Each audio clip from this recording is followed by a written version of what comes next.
My name is Robert Hayes, a 67-year-old retired mechanic from Ohio, and I never thought the place I grew up in, the house my father built with his own two hands, the home that carried every memory of my childhood, my marriage, and the early years of raising my son, would become the centerpiece of the biggest betrayal of my life, a betrayal committed not by a stranger, not by some greedy outsider, but by my own son, Jason, who once promised me he would always protect this family's legacy. Yet years later proved that promises can be as fragile as glass when greed starts whispering in someone's ear.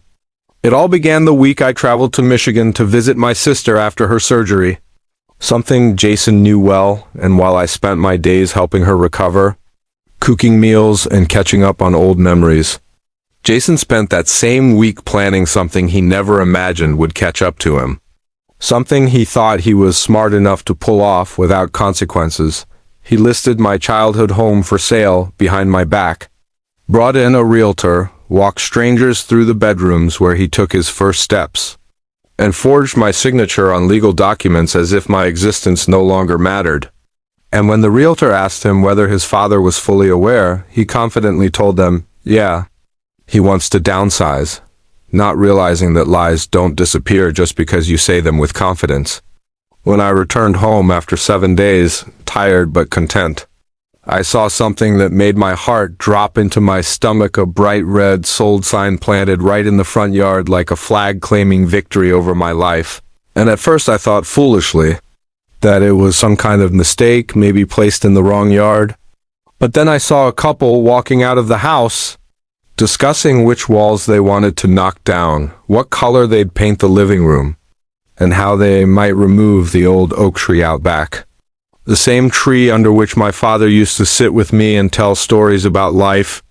And something in me broke quietly, the kind of break you don't hear but you feel down to your bones.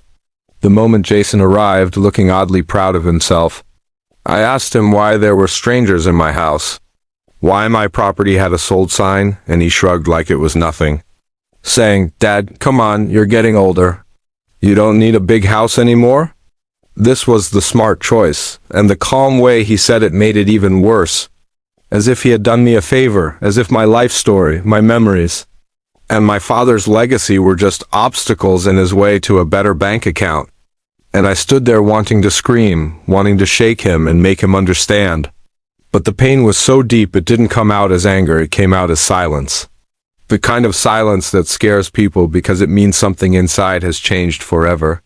I walked inside, traced my fingers along the doorway my father carved, touched the old kitchen counter my wife and I once cooked on, and realized that sometimes the greatest heartbreak doesn't come when someone hates you. It comes when you raised forgets who you are.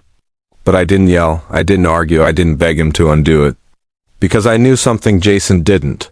The truth always has a way of finding the surface. And if he wanted to treat me like a burden, I would teach him not with fists, not with shouting, but with consequences.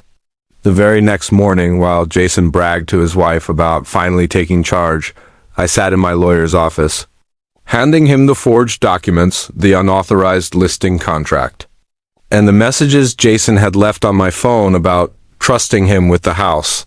And my lawyer didn't waste a second. He filed charges for fraud, forgery, and elder financial exploitation, explaining that Jason had not only broken the law, but had done so in a way that left a clear paper trail. And the best part was that the new buyers, once informed, panicked and immediately withdrew, furious that they had nearly purchased a home involved in legal fraud. And the realtor, afraid of losing her license, turned on Jason instantly, reporting everything to the authorities. Within 48 hours, my son's perfect little plan crumbled like wet sand, and still, he didn't understand the gravity of what he had done until officers came to speak with him, asking for statements, questioning the forged signatures, and confronting him with the possibility of felony charges. And his wife, who had pushed him toward getting the money, began yelling at him, blaming him for ruining their lives, for being sloppy, for thinking he was smarter than the law. But I still wasn't done, because betrayal from your own blood deserves a lesson that sticks, one that isn't forgotten in a week or a month. So I updated my will, removed Jason entirely, and transferred ownership of the house along with my savings to my granddaughter Lily, his own daughter, the only one who still visited me just to sit on the porch swing, drink lemonade, and talk about school, the only one who knew what the home truly meant. And when Jason eventually stormed into my house, furious, sweating, and panicking about the legal mess he was in, shouting that I had destroyed his future, I handed him a simple brown envelope. Inside was a copy of the police report, the legal filings, and the handwritten note that said, "You sold my home for money, you lost your inheritance for free," and the look on his face.